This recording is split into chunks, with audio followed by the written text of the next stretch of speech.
Delay ba lagi ang sahod mo or pangit ang management? Pag-usapan natin yan dito sa aking video.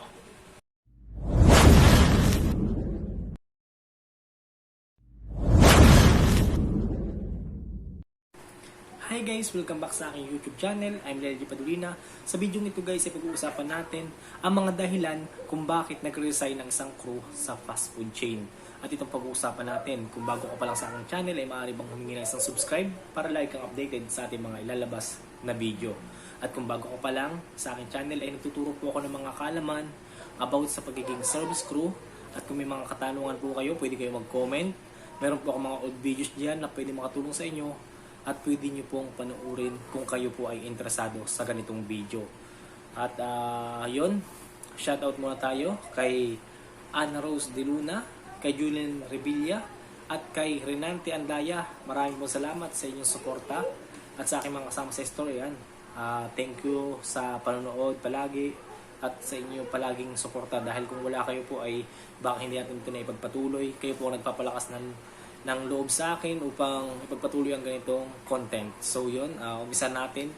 So ito yung unang dahilan, pangit na management. Ayan, ito po yung pinaka inireklamo ng mga crew, no? Kasi kapag pangit po ang management, ang pamalakad ng inyong store, maaari talaga kayong mag-resign. Lalo na po kapag kayo ay baguhan pa lamang sa ganitong uri ng trabaho. Katulad ng ganito, ikaw ay hindi nire-reshapo lang schedule. Kumbaga, ikaw palagi ay nilalagay sa closing. Kasi sa closing po, ang pinakamaraming gawa. Ayan. Or, ginagawa kang all around sa inyong trabaho. Kumbaga, hindi siya marunong mag-flat ng schedule. Ayan po yung unang kinasusukuan ng mga crew. Kapag pangit ang management, hindi siya marunong mag-plot ng schedule, lagi ka nilalagay sa closing, hindi nire-reshapo lang paggawa ng schedule, maaari itong maging dahilan ng pag-resign ng isang crew. Unang-una talaga ay ang management. Pangalawa, pangit ang attitude ng mga kasama, piling mga boss. Ayan, isa rin yan. Pag wala ka makusundo sa iyong pinapasukang trabaho sa fast food chain, maaaring ikaw ay mag-resign dito. Katulad na lang po ng isa kong kasamang baguhan pa lang, hindi siya tinuturuan ng mga kasama niya, palagi siyang pinag-uutusan, bagong-bago pa lamang siya, hindi niya alam ang gagawin niya. Ayun, parang napipiling boss sa mga kasama niya. Ayun, nag-resign ka agad.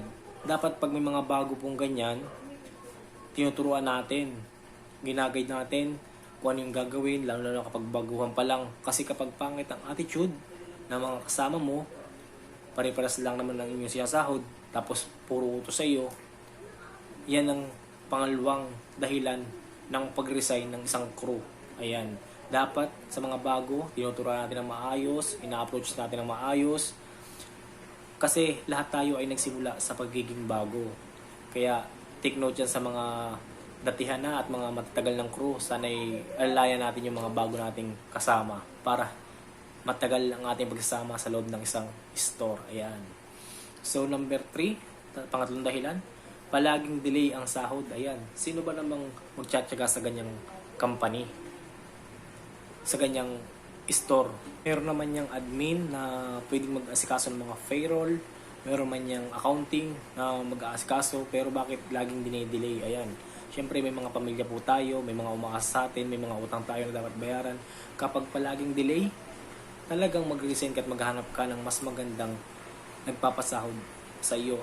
Siguro kahit na ikaw ay nanonood, siyempre mas pipiliin mo yung palaging advance magpasahod, o kahit hindi advance ay laging sakto magpasahod. Kasi yan yung pangatlong dahilan ng pag-resign ng isang crew. Ayan, sa pagiging delay ang sahod. Number 4, pinag-iinitan palagi. Ayan, feeling mo ba lagi kang pinag-iinitan sa inyong store? Ayan, pag syempre parang lagi ka lang napupuna, parang ikaw lang lagi nakikita sa isang store, syempre ayaw mo naman ng ganun, para kang walang kalayaan. Kaya yun din yung nagiging dahilan ng pag-resign.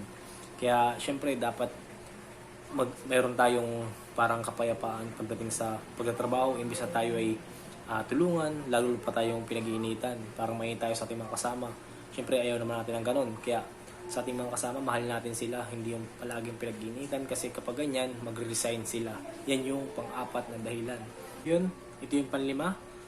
Dapat tinuturuan natin ng maayos yung mga bago. Kasi kapag hindi na napupukusan natin, kapag hindi na natuturuan natin, imbis na turuan, pinapagalitan kapag mali ang ginagawa. Siyempre, bago yan, kailangan mo yung pukusan, kailangan mo yung turuan ng mga standard para pag tinanong ni manager, ni TL, meron siyang may sasagot. Yan din yung naging cost ng pagre-resign ng isang bago. Kapag hindi siya natuturuan ng maayos, hindi siya napupukusan, parang hindi siya napapansin. Ayan. Pag nag-exam, 0.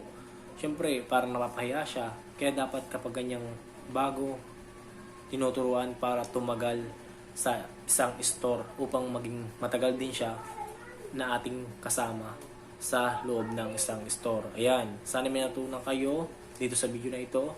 At kung may natutunan kayo, huwag naman kalimutan mag-subscribe para lagi kang updated. At kung may mga katanungan pa, ayan, tanong lang po para masagot natin yan sa susunod na video. Thank you for watching guys. God bless. Bye-bye.